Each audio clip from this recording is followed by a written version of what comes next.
Nous sommes très honorés.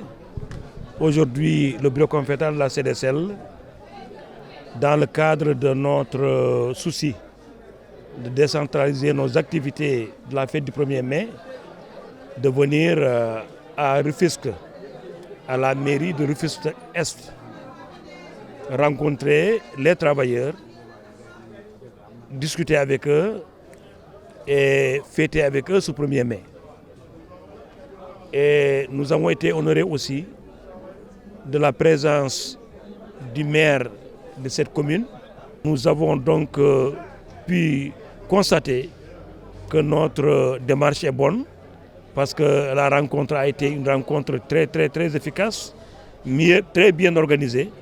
Nous avons échangé avec les travailleurs de cette commune qui nous ont fait le bilan des acquis sociaux depuis un an. Et nous avons été très satisfaits de ce bilan, d'autant plus que devant leurs employeurs, ils ont tenu à reconnaître qu'il y a eu des avancées significatives dans le cadre de leur situation sociale.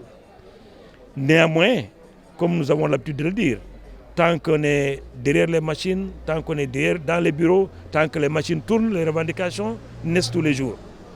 C'était pour nous l'occasion aussi de lancer un appel à l'employeur qui est présent, parce que nous avons eu la chance de l'avoir à nos côtés.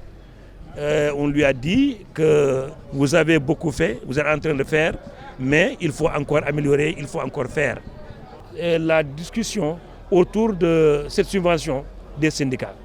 Il y a des syndicalistes qui en font un cheval de bataille. Nous, ça ne nous fait pas courir, mais nous pensons quand même qu'il faut rectifier, faire de sorte qu'il y ait une justice sociale au niveau des organisations syndicales.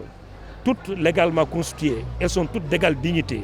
Il n'est pas normal que la subvention de 600 millions annuels ne soit accordée qu'à 4 centrales syndicales qui en bénéficient, et ça ne se reflète pas à la base au niveau des travailleurs. Et ces centrales ne font pas d'éducation ouvrière, ne constituent pas de coopératives ouvrières, ils ne font rien, il n'y a aucune retombée pour les travailleurs à la base. Au plan général, nous pensons que cette année, notre centrale syndicale va peut-être, prêtez-moi le mot, faire un peu de réchauffé, revenir sur des revendications qui n'ont pas été satisfaites, qui nous tiennent à cœur, notamment le plan Sésame. Nous pensons que le plan Sésame doit être poursuivi, amélioré par le gouvernement, parce que le plan Sésame est en faveur des travailleurs les plus démunis, la classe la plus démunie, que sont les retraités et les gens qui ne sont pas capables de se prendre en charge. Voilà grosso modo les revendications que nous avons prises pour pouvoir les déposer cet après-midi tout à l'heure dans les maires du chef de l'État, faire de sorte aussi qu'elles soient discutées pour que l'année prochaine, qu'on n'ait pas à faire de réchauffer, à remettre d'autres revendications ou certaines revendications qui étaient déjà posées cette année.